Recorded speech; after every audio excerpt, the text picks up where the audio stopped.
Welcome back to Record Low Rollers. This is podcast number 2. I'm your host, Tyler Seagraves, here with a good friend of mine, Evan Watson. How are you, sir? Doing fantastic. How about yourself? I'm doing well, man. Thanks for welcoming me into your lovely abode. It's nice in here. I appreciate it. Thank you for letting me on your podcast. Of course. So, this being episode 2, we've got a bit more of a structure from the last episode. And with this second episode being a little more structured, I'm going to go ahead and kick us off with our first real question for you, Evan. Go for it. What kind of characters have you played before, and what's your experience been like with Dungeons and Dragons? Well, I've had a very good experience over the last. I've been playing for 5 years now. Yeah. And I majorly play Barbarians. Nothing wrong with that. Barbarians hit hard, man. They do. I enjoy it. It seems like it's the furthest thing from what I actually am in reality, so I like to play something different from what I am. Yeah. It's always a good fantasy when you're able to get as far as possible from the reality. You know. Other than that, I've played Rangers. I've played 2 or 3 rogues over the years. I played one bard. I loved your bard. Harkin was great. He was. That was the majorly only spellcaster I've played. It seems I like hitting things. It seems like more to keep up with if you have to do magic in there. I agree. A lot of spellcasting classes have a lot of noodly bits. Yep. Tracking spell slots and all that fun stuff. But I guess it's probably equitable to tracking like rage uses per day or spell slots for like Hunter's Mark from Rangers. And even so, it's not that difficult to keep up with. It's just one less thing to worry about. Yeah, and not even necessarily that. It's just if I'm going to do a fantasy game of where I'm using magic, I'd rather it be something like a video game in Skyrim where I can see the effect of what's going on rather than just imagining a fireball. I get to see a fireball. Yeah, I get that. In my mind, I can definitely picture something getting hit with a great axe. True. I love that you used great axe as your weapon in that description because it's the archetypal barbarian weapon.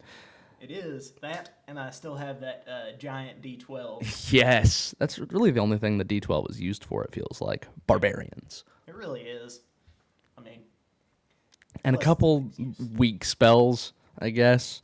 So do you prefer using a great axe when you're playing a barbarian to a great sword? Well, they both have their own appeal. Absolutely. The great axe, you're more likely to max that die out. Yeah, you're more likely to max the die out because a D12, you only have to roll 1 max on the D12 as opposed to getting 2 maxes. 2 D6s. With the D6s. Yeah, I mean, the maxes are the same, etc. The statistical math is there that says that, your averages are higher with a great sword, but your great axe is going to hit harder from time to time. It's also better if you're a half-orc because of their brutal critical ability when they're just like starting out. A really interesting racial.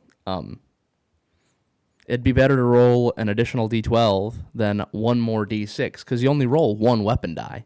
Absolutely. It's so weird. So, you've been playing for 5 years. I have. And we got our start initially with, like, Star Wars, right? Or did we start with Pathfinder? No, we started on 3.5 was the first. Holy shit. That's right. Is that when you rolled... That was Archimedes, the learned barbarian. That's right, Archimedes. We only played with him for 2 or 3 sessions, and then I believe that was when we actually moved to Pathfinder. Yeah, man. I remember how big that Pathfinder book was. Good grief. You could kill someone with that book. Yeah, it was like 1.5 feet tall, and it was probably 1.5 inches thick of a book. Easy. Heavy as fuck, too. I remember you could literally make a character for anything because it had like a chapter in and of itself of like 10 pages of feats. That was very much the appeal of that 3.5 Pathfinder era. You could mechanize anything, whereas like now in 5e they're only like there's a short chapter of feats. Yeah, the and closest you're gonna get to that is a feated out battle master fighter. That's true. Focusing on like trips and disarms and shit. That was always my favorite archetype in 3.5. The fighter who uses a crazy weapon and controls the shit out of the battlefield. Specifically the spiked chains. Remember that shit? I do. It's dirty. It's so dirty. Man, so we got started in 3.5 Pathfinder. Do you remember our Star Wars game? Did you enjoy that? I did enjoy that. I remember specifically I became infamous in that game. For shooting through the door. Yeah, I shot through the door. And Oh no. Killing the That was civilian. so bad. I forgot I did that. Y'all gave me shit about that for months. Man, Kevin was a great character. Was that his name? Kevin. I always called him Oh, Kev. It was Kevin. Kevin was great. For a second, I was thinking about the Borderlands when we run, but that one I was Bacon. So I've been Kevin Bacon. Holy fuck. That one. Not by choice. I was a psycho. I had to come up with crazy names, and it just stuck. Man, have you played much of the Borderlands, like the new one, Borderlands 3? How far in are you? Well, I've got one character that's max level of 50. Oh fuck. Well, That's impressive. it's been out for close to a month now, and ever since I wasn't having a job for the last few weeks, all I've had to do is school and Video games. Pretty much. Take care of Hopalong. yep, my little three-legged cat. He's a good boy. So you've played 3.5, Star Wars, Pathfinder, and now 5e. Do you think you have a preference? Do you have a favorite? Like 5e is such a different system from like 3.5 Star Wars and Pathfinder. Yeah, they each had their own appeal. Yeah, absolutely. Personally, honestly, I really enjoyed Pathfinder with the feats. Yeah. I loved being able to just choose what I wanted, be able to make my character exactly how I wanted it, and be able to do. There really weren't. Damn near anything. Yeah, there wasn't hardly a limit to what you could do as long as there was a feat and you could think of it. And even if there wasn't a feat, you might be able to Do some DM Fiat stuff. Yeah. Yeah. And we've done that a time or two over the years. Do you remember the tower with all the chain demons, or I guess they're chitons in Pathfinder? Were you part of pretty that sure, one shot? I think so. That was With the four-armed alien dudes working for the bank. And Kyle was playing the Scald with the tower shield, yeah. and he dove down the tower. Dude, fucking Pathfinder's so fucking cool. Yeah. Pathfinder is definitely my favorite over the years. Another one that you didn't list a minute ago was the Cypher system. Yo, Cypher's so much fun. I did like that one. I remembered you used the character in a sheath of fire. Yeah, and yeah. I had metal arms from going through that storm. Yo, yeah, that's right. You got metal arms, but what was your verb? You were were you a tough? You were a tough warrior, right? I was a tough warrior, had metal arms, and You didn't have metal arms from the get-go though, did you? No, That it was, happened from the Iron Wind. yeah, we went through that storm that fused Taylor's character's little blaster that he had to his arm. That's right. And it gave me metal arms. Man, Cypher's so cool. Specifically, Numenera, like that setting, the like ninth world, I think they call it, because it's like the Earth had been like terraformed, and yeah, it's fucking dope. Did you like Cypher system? The way that Monty Cook has kind of with the strength, agility, and will, I believe was the three. might. That was yeah. it. I like pool-based systems. I didn't know that was something that I would enjoy. Like, because I started in 3.5 way back when. Yeah. And I had only really played Dungeons and Dragons and then like the Star Wars offshoot, aside from those few Cypher system games that we played. Absolutely. Have you ever played or heard of the Banner Saga? it's this like faux Norse themed tactical isometric game. You command around like Viking warriors. Sounds interesting, but I've never seen it. I made a little like hack of Cypher because there's a race in there called the Varl. They're like 9-foot humanoids with horns. They're fucking cool. They're probably bigger than 9 feet actually. Like looking at their art next to humans, they're probably closer to like 15 feet. They're probably in like that huge category. In D&D. They're horned giants, pretty much. Yeah, exactly. And you know how Cypher system, you have a noun verb that you have a noun, you have a It shit, describes and you rates have your a character your abilities. yeah, you've got the descriptor noun, the verbs. I made Varl a noun, so rather than playing or not a noun, a descriptor, rather than playing a tough hero or a smart or like disabled, you could play a Varl warrior. Yeah. And it changed all your might and shit. That's probably my favorite part about Cypher, is that you can just choose what things to mechanize and then build it. In a way, it's kind of like Pathfinder with the feats. Absolutely. You can there is mechanical backing for any descriptor you can think of. Yeah. And if you can't, if you can think of it but they don't have it, you can just build it. Yeah. That is one good thing about D&D. Provided the DM agrees with whatever you want to do, you can pretty much do anything. Absolutely, and that's what makes it so much fun, in my opinion. Matthew Colville says says that tabletop role playing games are the most fun you can have with your mind, and I tend to agree with that. I can agree with that as well. So they recently came out with Pathfinder 2, by the way, like the second edition. Yeah. And it expands upon that exact thing that you were saying you like about Pathfinder. Rather than each class, like, you know, in how 5e, you play a fighter, and that fighter gets action surge, second wind, and a fighting style. Absolutely. In Pathfinder, for example, you play a fighter, and you can choose from a list of things at each level, like feats within feats. Like, your class features are their own feats. It's really fucking cool. That is really cool. And the action system is dope too, man. Like, it's probably my favorite part about the system. It's the most innovative thing I think that they do. Every character gets 3 actions per turn and a reaction. That's a lot different. Yeah, but those actions can count for casting a minor spell for 1 action. Like a magic missile with 1 action is 1d4 plus 1. But if you use all 3 of your actions to cast magic missile, it's 3d4 plus 3, like a standard first level 5e magic missile. Isn't that dope? It is. Does it still just use the 1 spell slot? Yeah. Ooh. Yeah, so if you were a wizard, for example, who had magic missile, you could attack with your dagger or whatever, something's in your face, you attack it, and you back away from it with your next action. And then your last action, you boop, magic missile. That's nice. Right? That adds options. And every character can like carry a shield as far as I know. Like every character who's proficient, right? Yeah. Only fighters can use their shields as reactions.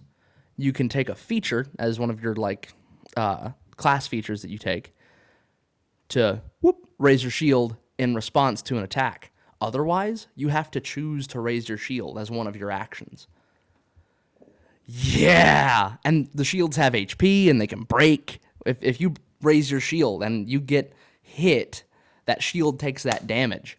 And so it's not just boosting your AC; it actually blocks the damage until it breaks. I think it does a bit of both. I think it raises your AC, but if you raise it and you still get hit, I think it does take the brunt of the damage, and it can break. Nice. And there are like heavy mechanized rules for repairing gear. It's really fucking cool. I would like to actually pick up the handbook and like give it a shot.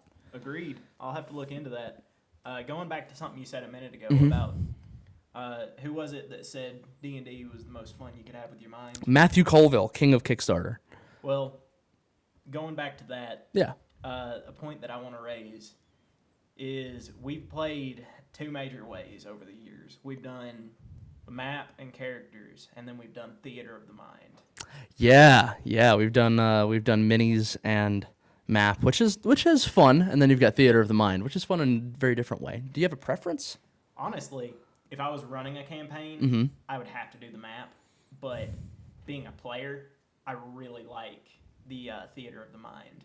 I feel like might just be because you and Taylor have both been fantastic dungeon masters over the years, and y'all are excellent at describing things.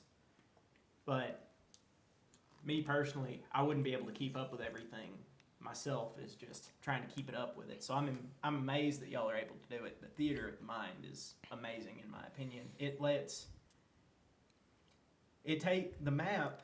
You can still see everything, and you have a picture in your mind, but you're looking down on it. Mm-hmm. In theater of the mind, you're in it. I look through the eyes of my character. Yeah, I totally get that. One little secret from running theater of the mind is that, man, there have been times when, like, say you're fighting a group of like goblins. All right. And you say, I attack the goblin. You attack the goblin, and then the next person in initiative says, I attack the goblin. Yeah. I just tally up that one goblin as taking both attacks. Yeah. Unless we specify. Unless you specify. So you mark down like you have 6 goblins against a group of 4 adventurers, which is dangerous at early levels because goblins can still be very dangerous. They can. Unless you specify, I'm going to shoot my bow at that goblin in the back. Yeah. I'm just like, this goblin has 11 HP. The first attack did 6. The next attack did 6. That one goblin died.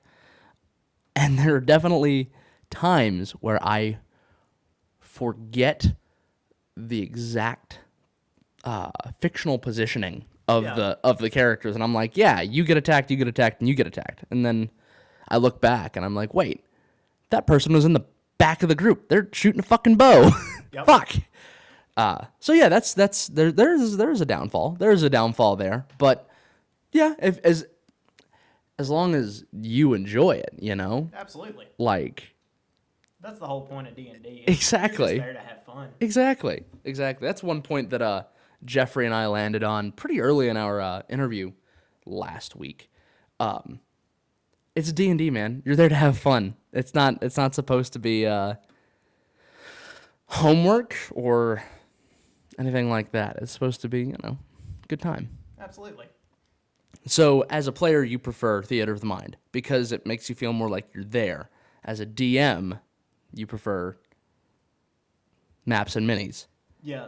I've only tried being a dungeon master twice. I was actually about to ask, how many times have you DM'd? I've done 2 campaigns. Mm-hmm. One I did for my brother, cousin, and my friend back home. Yeah. And then, actually, that was where I did. The second one was just for my brother. I was doing a one-shot trying to. Do you remember that little book that had the graphs with dots that I tried to make maps out of? Yes. Well, as soon as I got that book, Mm-hmm. I wanted to test it out, so I drew some maps. And then I was planning on making all manner of maps. And then I tried to do one character that was a cartographer, but I realized it was not easy to try to make a map based off of the description. Yeah, I get that. So I scrapped that idea, but I went through and I successfully used those maps once, running a campaign for my brother. So when you ran your game for your brother and for your 3-man party, did you use minis and map? When I did the one where I had the map, Mm-hmm. I used Theater of the Mind Mm-hmm. because I didn't have minis or maps. The first one, which was the 3-man, Mm-hmm. I actually did make a map. That's fucking cool. I went through and I meant to borrow all of our map and our mini from up here. Yeah. Ask if I could borrow it, and then I went through and I entirely forgot. So I got home and I'm like, well, what am I going to do? Went through and looked in my closet and I found some of those green army men from Yo, my fuck yeah. childhood. Uh-huh. And went through and got a poster board, took a yardstick and went through and graphed it off. And I used that as our map and I drew on with pencil and then I would erase it. I went through a lot of eraser that one. Yeah, I'm sure. Jeez. And I must say, I commend you for your patience with us all these years because I had to teach. It was the first time any of them had played Dungeons and Dragons, and I was not the best dungeon master. Hey, man, the fact that you were able to teach them, the fact that you're able to, like, you know, sit down and play in one night is impressive. Well, I'd went through and I'd texted them like, hey, start thinking about whether you want to be like a fighter, well, not a fighter, but like whether you want to be close range with melee weapons, whether you want to be like an archer, or whether you want to be a spellcaster. Mm-hmm. From there, we'll get through and I'll do my best to set you up. So we went through and my brother was obviously living at the house when I got there. So I went through and set him up as best I could. Like, hey, what do you want to do? He said, well, I want to be melee fighting, I think it was. Mm-hmm. So he played a druid. He wanted to be magic. Yo, druids are fucking cool. And I went through, and at that time, I had not played a spellcaster myself. So This was before Harken? This was before Harken. Yo, holy shit. Wait, was this back in like 3.5? When was this? Because you played Harken like first in 5e, right? Well, I guess I should stand corrected. It was in 5e because that was what I started them on. But it was maybe a month after we started, so I'd played. Oh, gotcha. You'd had like you had very little time with Harken. Yeah, so I was still figuring out magic in and of myself, other than just listening to other people play it. Yeah, I get that. I went through and I taught him as best I could how to use a druid, and he used Wall of Fire was one of his spells, and really Veil of Thorns or something like that went through, and it might have been actually Pathfinder because I know in 5e it's just difficult terrain, and this one if they failed to save they were actually restrained. There are certain spells that absolutely do restrain characters. Well, it was one of those. Fuck yeah. Thorny Vines, and he restrained my boss. He restrained my boss while those three were just sitting there waylaying on him, and absolutely killed my boss without him ever being able to get out of it. And he was holy a ranger shit. He had advantage to get out of it, and he still failed every time. That's rough, man. That's really rough. But I've been there. Do you remember when you guys steamrolled over that Temple of Fire? Oh my god, yeah. The bookcases of Harken. Yo, that was probably my favorite part. Like the dual sleet storms to put out all my fire elementals. That was cool. But man, the fucking animate objects, flying books, and stampeding bookcases. It was fucking great. Anytime that anything would get up, I'd immediately charge them with a bookcase, knock them down, and then they had to roll again to even get back up. God, that was well played. You guys took all the assets that you had at your disposal, all the allies that you had made, and even bought some mercenaries to go wipe out this Temple of Fire. Man, that was a fun session. But I've absolutely had fucking PCs just absolutely fuck up a well-laid plan. Oh, absolutely. I'd never realized before I tried to run a campaign, that 3-person campaign, how much preparation you have to put in. Yeah. The DM does kind of have a little bit of homework, but I mean, it's all for the betterment of the group, you know. Absolutely. And even so, I went through and I asked you dozens of questions before I ever even got started. I was just texting you and I remember that. Just like, hey, what level do I need to have little bitch enemies, and what level should I have a boss to where it won't absolutely decimate them, but it'll still be a challenge and all this kind of stuff. Yeah, I remember that. What level were your PCs? I think I made him level 10. Level 10. That's a high place to start for a first foray into DMing, but it's a good place to put a one shot, you know? Absolutely, and that's what it ended up being. It ended up being a one shot. I was hoping that it would last a little bit longer. Yeah. As being a good introduction, I know when I'm pretty sure I joined y'all in the middle of a campaign with Archimedes, the Learned Barbarian, so I started out at a higher level myself. That's true. I remember that. Because of that, I decided that, well, they've not played. I want to give them an experience where they can actually go through and they can do what they want to do, not just, oh, we're fighting a pack of rats. Oh no, one of them died. Yeah, absolutely.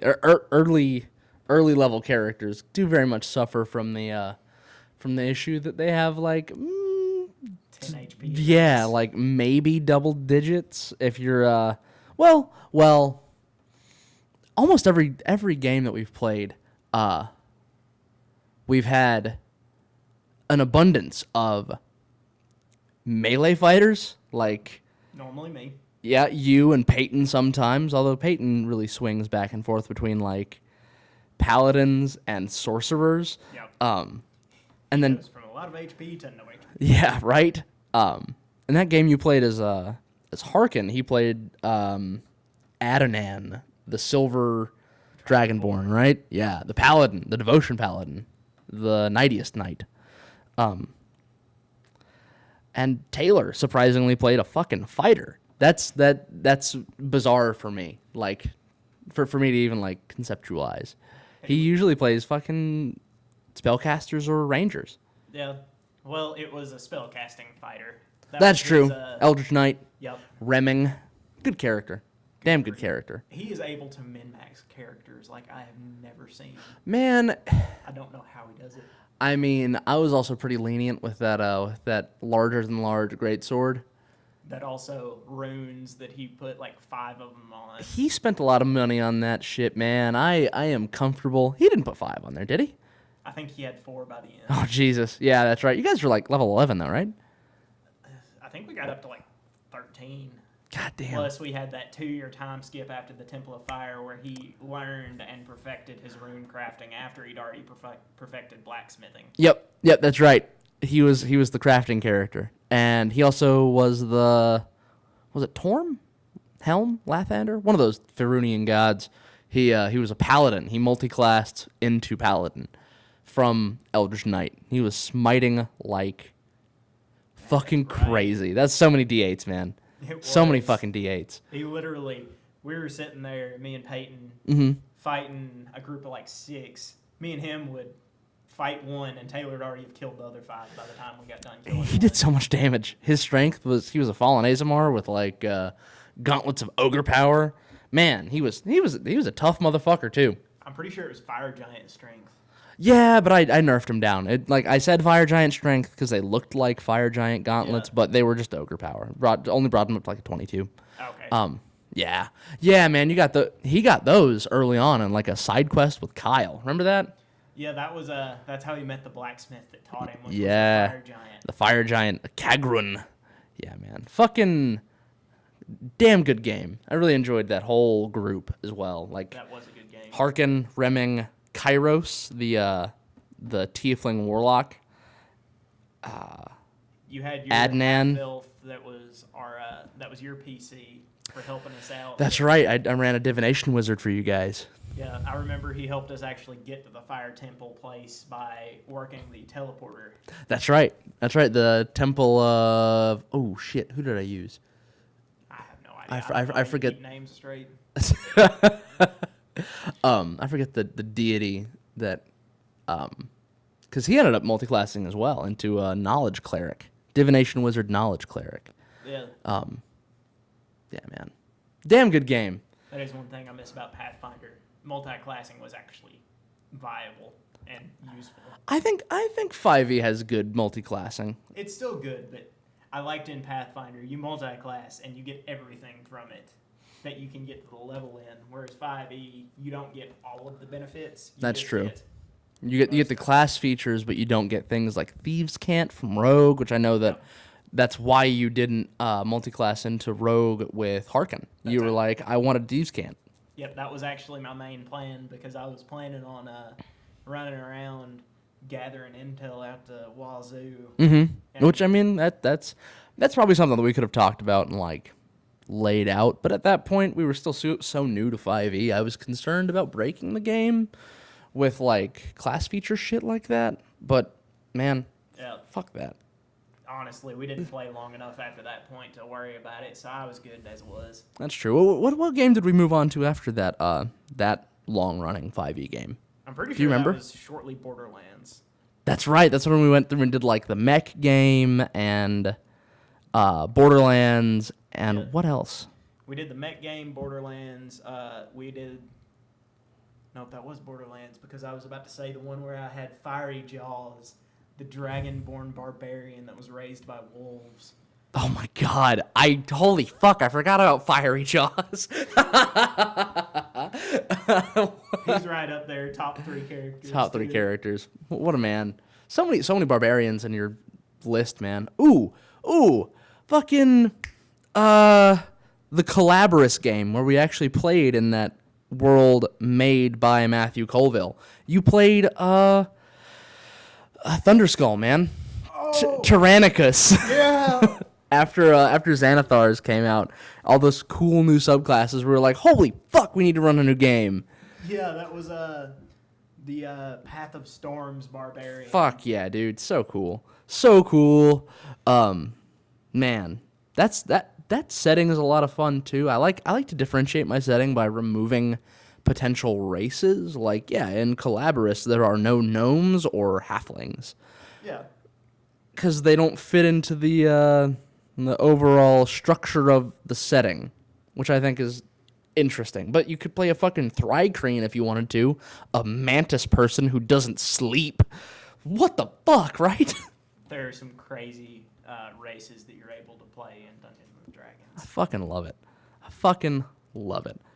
So, we've played in all these different games together, and you've played barbarians and bards, rangers some too. You've run a couple games. What kind of roleplay tips do you have for our dear listeners? Huh.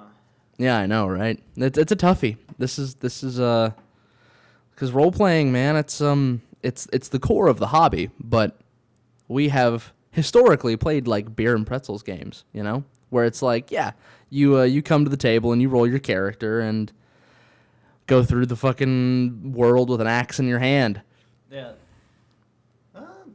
I would have to say, pick something that, for your first time, pick something relatively simple. Mm-hmm. And then try to make a voice.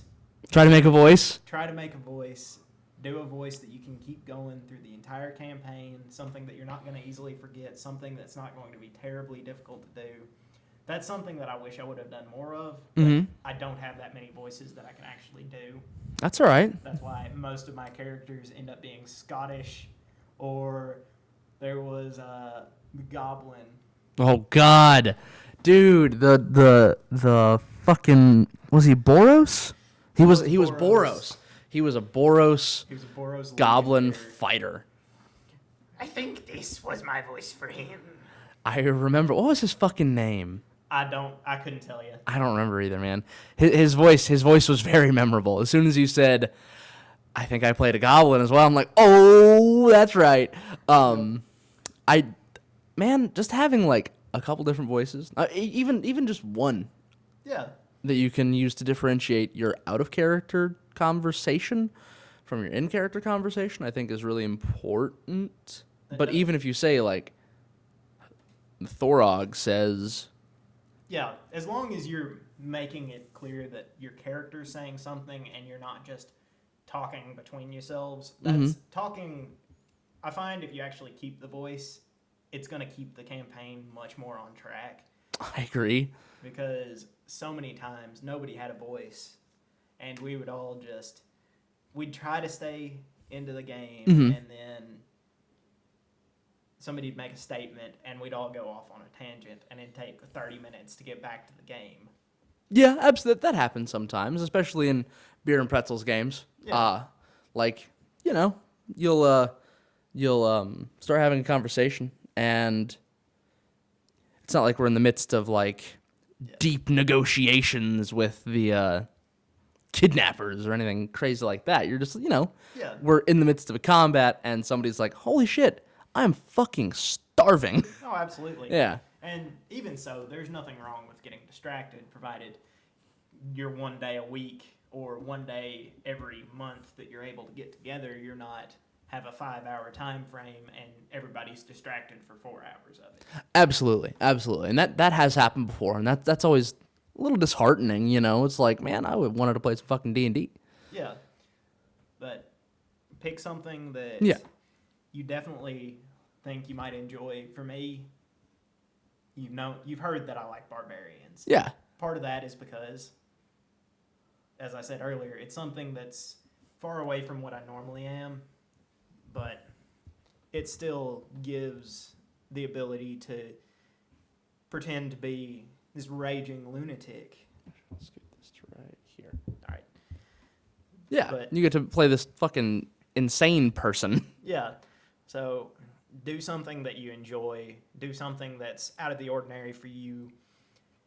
Find an interesting characteristic about your character. Make sure, which in most 5e you have personality traits, ideals, bonds, and flaws. If you're going to do those, even if you don't pick ones out of the book, make sure you actually follow to them. Fuck yeah. It gives your character personality more than just what your voice gives them, and it gives them something that you can go back to time and time again and say, well, this is my ideal. This is what drives my character. Exactly. Yeah. That's a super robust set of tips right there, man. I like that. Like, yeah, use a voice. It helps keep your game on track, and play to the character traits that you pick for your character to help differentiate, player choice from character choice. Yeah, that's super smart. I really, really, really dig that, actually. And that's something that I've always struggled with, actually. Every time I get to play a character, I'm like... Something we all struggle with. We all metagame, whether we mean to or not. We all know what's going on. We all... Oh, shit, that's a UNT. They're poisonous bite. I'm going to stay away from them. Yeah, exactly. I mean, yeah. That is both an issue and not an issue at the same time. I think that some level of metagaming, like, yeah, I see that this person has a snake head. Snakes are venomous. I'm going to stay away from his fucking mouth. I think that's okay. And also realizing that, like, yeah, as a player, you're playing to have an adventure. You're not like, you don't want to play a character who's unwilling to be an adventurer. Absolutely. And, like, I've seen that crop up a couple times just in discussions. Like, yeah, there's a word. It's like a reluctant hero. A reluctant hero is nice in fiction. Yeah. But in a game like Dungeons and Dragons, it is better to make a hero. A hero who is excited to be a fucking hero. Like Luke, man. Luke fucking Skywalker. He wants to go join the academy. And when shit starts going wrong with Baru and... What's his fucking uncle's name? Owen. Ben. No, not Ben. I'm an idiot. No, you're right. It is Owen. Obi-Wan. Owen and Baru. He doesn't go on his adventure until after his fucking folks get roasted. Yeah, by that point, he's like, well, I have to go. I've got nowhere to go back to. Exactly. Man. So, yeah, I agree with you. Try a voice. It might sound funky at first. It might garner a few laughs. But you know what, man? It's supposed to be funky. It's supposed to be funky. Exactly. If you're an orc, you're not supposed to sound... like a human. You're not supposed to be British. Oh, I'm Grarno the Blood Crusher. Unless you're a 40k orc, because they're all soccer hooligans. Yeah. Space Marines. Yeah, but just do whatever makes you happy with it. It's your character. Yeah. Make it how you want to make it. Fuck yeah, man. Speaking of making characters, would you like to roll a character for this one shot that we're planning? Absolutely. I'm going to scoot this mic again, and boom. So we've got the modified Colville method that we did last time with Jeffrey. We're going to roll 4d6, drop the lowest, in order: strength, dex, con, intelligence, wisdom, charisma. And that first roll is an 11 in the strength for this character. And the one modification from the Colville method is that Evan will get to switch the positioning of 2 of his stats. That's an 11 in the dex as well. Thus far, this character is not legal also, because you need 2 15s or higher to make a heroic character, and the first 15 in Constitution. So thus far, it looks like you could potentially play a Barbarian if that's something you were interested in. An 11 for your next one as well, if this character's even legal. All the 11s. All the 11s, 3 11s man. and 1 15 so far. Ooh, a 16! That's nice. That is nice. All right, you have 1 left, sir. Yeah, this character is looking, he's legal. They're legal, I suppose. That's a 14 in charisma. All right. So if you wanted to play something like a fucking cleric, you could do that, or you could fall back on your barbaric roots and put your 16 in strength. I think that's what it's gonna have to be. Oh, that can be done, sir. That can be done. I've not got to play in a hot minute. A couple of months by now, hardly. I fucking feel that, man. I feel that. All right, so we're going to put an 11 in our wisdom and a 16 in our strength. And you know what race you're wanting to play? You have a lot of options. Any thoughts? You could play a half-orc and get that, I think it's an 18 strength and a 16 constitution, if that's something you're interested in. It's rare that I'll play half-orcs. You know what? That might be a good option. Most of the time I play humans or half-elves. Half-elves, man. I'm a big half-elf fan. They're very, very, very powerful in 5e. They get those 2 additional skills. They get Fey ancestry. But man, a half-orc would be fun. Are you feeling like a half-orc? I feel like a half-orc. I think that goes well with the character idea that I've got. Fuck yeah. So you're going to bump that strength to an 18 and your constitution to a 16. All right. And also, as a half-orc, you get dark vision out to 60 feet. You get proficiency in intimidation. You get relentless endurance. So when you drop to 0 hit points, you can decide instead to drop to 1 once per long rest. And what we were talking about earlier, savage attacks. When you crit with a melee weapon and you roll a natural 20 on that d20, you roll an additional damage die and add it to the extra damage with the critical. So it doesn't go in with the doubled pool. It goes in after the fact, like your strength modifier.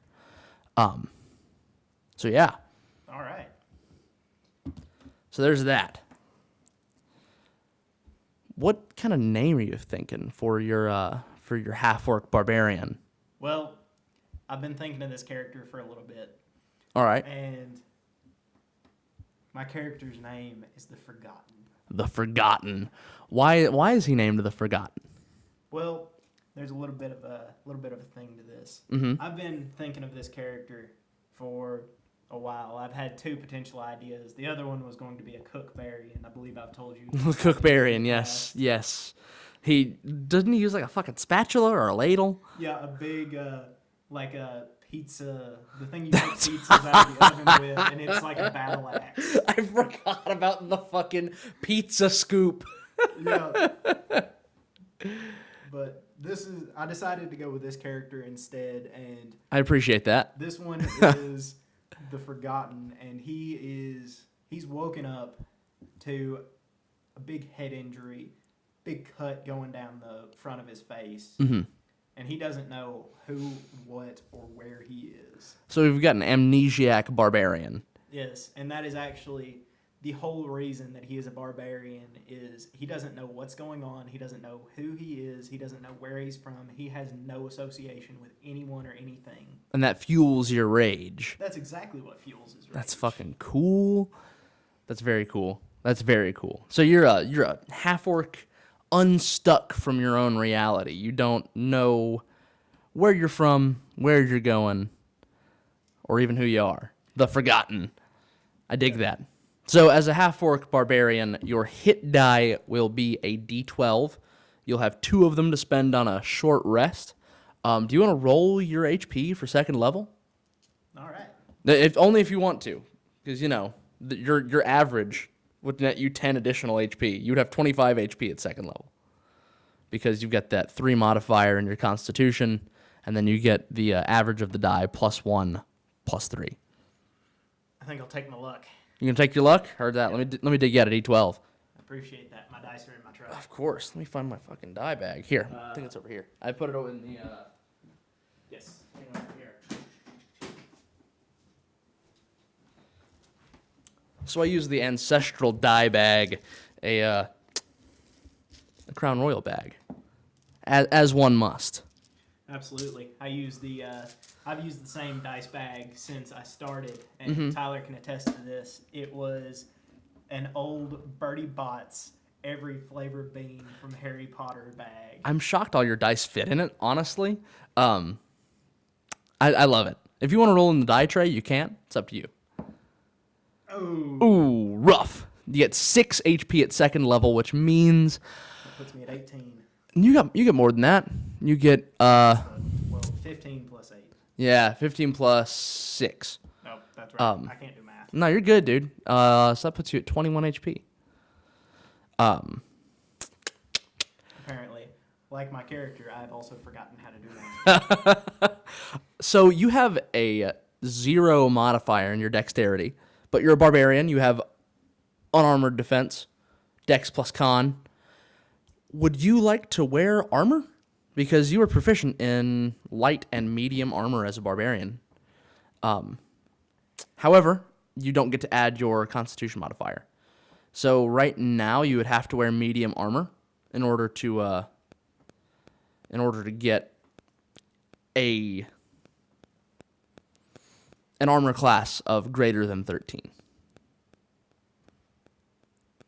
I believe medium with chain puts me at 14. I'm also looking up the effects that would have on your increased speed and all that fun stuff. I don't think anything but heavy armor affects your speed, does it? As a barbarian, you get increased speed. I'm not sure if that is affected by medium armor. I'm looking that up currently. And as you said, the speed, the fast movement that you gain at 5th level, which you likely won't grab, considering we're only doing one shot. I'd be surprised if we even leveled up at all. I've been having some thoughts about that, because I'm doing 2 one-shots. I'm doing one with this 4-man group with you, Jeffrey, Taylor, and Peyton, and potentially Dalton. I'm trying to see if he can get up here that weekend. I'm thinking about doing it next weekend, by the way. Okay. And then the next one will be with Cora, Jeffrey, Kyle, and Hal.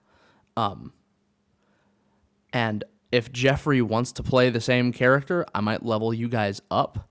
And if we're interested, we might do it again. We might do another, make it less of a one-shot, make it more of like a 2 or 3 shot. Okay. Depending on what you guys want to do. I'm good for anything. Subbing in and out different characters, different players, etc. So yeah, if you wanted to wear medium armor as your barbarian, you would get a decent, a higher AC. Than your potential 13 with an 11. Yeah, you're good. Yeah, you could go with a breastplate if you wanted to. If you wanted that would bring your AC to 14, and it would not incur disadvantage on stealth checks. Then I'm probably gonna do that. I feel like this was originally a fighter who just forgot who he was. I like that. I like that a lot. So he's got like muscle memory from combat, and he remembers how to do it. But yeah. Or do you want to carry a shield as well, or are you gonna go two-handed weapon? Because you have proficiency with shields, and you can rage without a shield. I think I'm gonna do like a shield and either a mace or like Like a battle axe, or a warhammer. well, I don't know. I might end up doing. Do you have the player's handbook with you? I don't, but I know all the weapons pretty well. What are you thinking? Let's see. Well, I was thinking I might do that warhammer. Because we can make a warhammer statistically look like a mace, fictionally. Yeah. Is that what you want to do? Yeah. Yeah, heard that. So go ahead and write mace, but it'll do a D8 of bludgeoning, and your AC will go up by 2, making you 10% harder to hit than your 14 there. And you also get your rage feature as a barbarian, and at second level, you also get reckless attack and danger sense. Reckless attack being just like the coolest fucking thing. You can roll with advantage, which means you roll 2d20 and take the higher of the two, which is effectively, I found out, adding 5. It's like adding 25% to your roll. It's really cool. And danger sense. Danger sense gives you advantage on all dexterity saving throws against effects that you can see, such as traps and spells. Super fucking nice. Can't be blind, deafened, or incapacitated to gain that benefit. Oh yeah. Yeah, man. Yeah. So with this character, if you do end up leveling up, do you have a primal path in mind? Would you go frenzy just to make his It would either be frenzied or bear. Bear's so nice, man. That really that is. resistance to everything. There are so many bear barbarians though, man. Like There is. That's why out of all my barbarians I've made I don't think any of them have been bears. Yeah, I think I've done a wolf. Wolf was fun. Yeah, I think that was Fiery Jaws. Yes, that's why you were raised by wolves. You were a wolf barbarian. And then I think I've done the Path of the Storm. Path of the Storm was a lot of fun. I've done Thunder Skull. Yeah, I think I've done Path of Frenzy once before as well. Was that Bacon? Was Bacon Frenzy?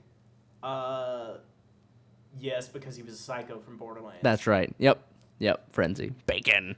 He called you eggs because our first conversation on the bus ride in was talking about breakfast. Yeah. God. Because I was hungry at the time. Man.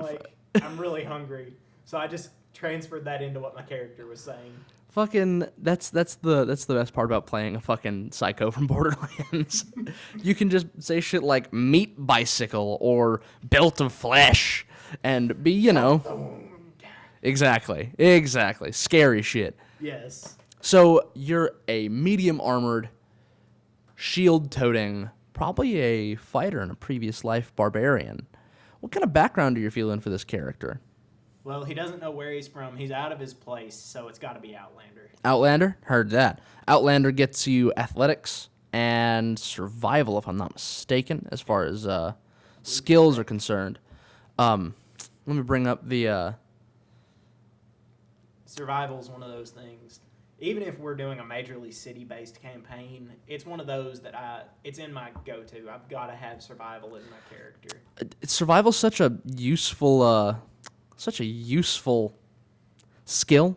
It's used for tracking. It's used for finding things. That's how I like to use it at the very least. It's useful for not dying during the woods. Exactly.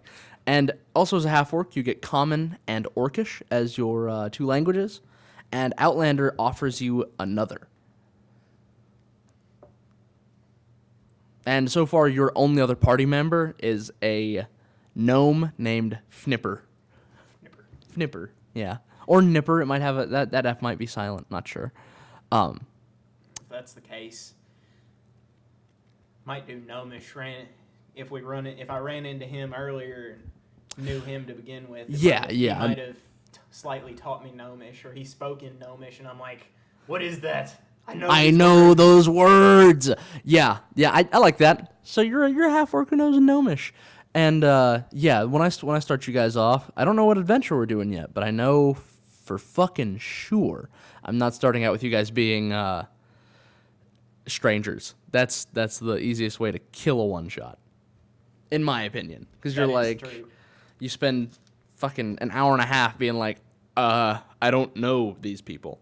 That Say, is Laffy. true. If you already know people, then you're more likely to be able to work together better. Absolutely. So your origin for your outlanderhood is probably none of these: forester, trapper, homesteader, guide, exile, bounty hunter, pilgrim, nomad, hunter-gatherer, or tribal marauder. You are an amnesiac. So you can put that as your origin if you'd like. And you get the feature Wanderer. Despite your amnesiac state, you have excellent memory for maps and geography, and you can always recall the general layout of terrain, settlements, and other features around you. You can also find fresh water and food for up to 5 people every day, which is super fucking nice. And then you get to choose your characteristics, which I will let you scroll through and handle. I like this character a lot already. A lot. I've been thinking about him for a long time. As a player, do you have any compunction with potentially discussing what his past actually was? Or is that not even a function of this character? Does it matter? I feel like, honestly, he was like a... Oh, my bad. No, you're good. I feel like, honestly, he was like a ranking military officer. Mm-hmm. He was in some kind of excursion, maybe a little minor border skirmish. Maybe it was a full-on campaign that was miles and miles away from everyone else. He was, considering he was left behind, and maybe there were a few corpses behind him. He was knocked out, and he came to consciousness later on a battlefield. Yeah, he was probably like a rear guard for a retreating army, and ended up just getting hit with some kind of like shield in the face or a hammer or something that just totally cleared that brain of all memory. Yeah, that's dope. I really like that. And does that past feature much? Do you want that past, DM to PC? Do you want that past to feature much in what we run? Honestly, I feel like he's not going to be able to find anything. Gotcha. If it did, the only thing that would happen was, why the fuck are you here, sort of thing. Yeah, I get that. One of his old enemies, but that's just going to throw a loop in possibly whatever your campaign is. So unless you just like... That's a really good NPC mill. Be like, hey, here's one of the survivors from the rear guard that you helped protect. I think that could be really nice, actually. And yeah, I like that kind of NPC mill. So I guess that's basically what I was asking. Like, yeah, do people know who you are? Would someone recognize you on sight? Et cetera, that sort of shit. Probably not, unless you just decided you wanted to add that into the campaign, in which case I'd be fine with that. Fuck yeah. It's just, you're going to be running the campaign. If you're wanting to add something and being like, well, here's a niche in your plan, you can do this. If not, then it's just he's a raid barbarian that doesn't know where or what he is. So heard that. So I will leave it to my discretion. So what are you feeling for your personality traits here? Well, I think I think that he probably is. I'm debating between the personality trait of always being fiddling with something or being more comfortable around animals than people. I think it might be fiddling just because he's trying to remember anything he can about anything that he sees, even if it wasn't from his past. Maybe it'll remind him of something from his past. That's smart. I like that. So that's your personality trait. And the next on the list is a bond. Right? Or is that personality trait, ideal, bond, flaw? I always forget the exact list. Personality trait, ideal, bond, flaw, but in this one, the bond came up first, so we'll just go on and do that. Heard that.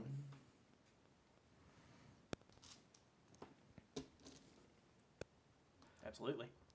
So we ended up going through the bonds and the ideals.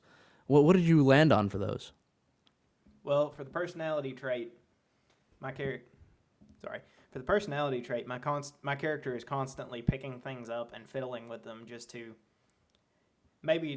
see if he remembers anything about just anything he picks up. They aren't necessarily his or aren't necessarily from his past, but maybe they'll remind him of something that is. Then for his ideals he's a path of glory.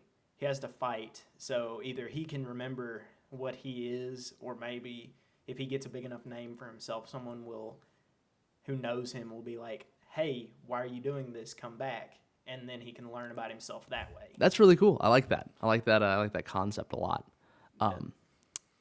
So that's your ideal. And what's your bond? My bond is that I suffer from rage due to my amnesia. Heard that. And your flaw? Is there's no room in a life lived. No room for caution in a life lived to the fullest. I like that a lot. So he is an amnesiac who suffers from. You used the word suffer in your bond. I like that. Yeah. Who suffers from rage as a side effect of that. He doesn't want to be. He doesn't want to be a barbarian. He doesn't want to just be someone who doesn't know anything about himself. He wants to be able to live his life without constantly giving pains from not having any past. Mm-hmm. Yeah, absolutely. I like that. And that synergizes well with the glory you're fighting with, you're fighting for, and a life lived without caution as your flaw. I like the way that this character has come together a lot, actually. Are you satisfied? Absolutely. I'm excited to get to play it. Yeah, man, me too. I think we're gonna do that this coming weekend. Not like this one this week, but the weekend of Halloween. Good grief! I can't believe that's that close. Yeah, I know, right? It's this month has flown, and honestly, so is this year. It really has. I can't believe it's already October. Yeah, me neither, man. So you're half-orc, barbarian, outlander, named the Forgotten. Yes. And your proficiency bonus is +2 for all your attacks, and rage gets you a +2 to damage. And you also get a couple skills from Barbarian, but you can probably find those on your own time. That's what Jeffrey did with Fnipper. I'm excited for you guys to meet, you and Jeffrey, and then, Agreed. I've heard tale, but I've never actually met the guy. He's a good dude. He's only ever been a DM. Ooh, interesting. Yeah, this is his first time playing, as far as I know, as a PC. That's going to be interesting. It'll be a good time. Well, thank you so much for your time, Evan. I appreciate you welcoming me, as I said, welcoming me into your home, and letting me hang out with you and your cat while we talk about D&D. Hey, anytime. Thank you for letting me on your podcast. I hope I was helpful on it. Yeah, absolutely, man. And everyone's still listening. Make sure to join us next time for the third episode of Record Low Rollers podcast, which will certainly be another interview. We've got 2 or 3 more players to accumulate for this post-Halloween one-shot. I'll see you then.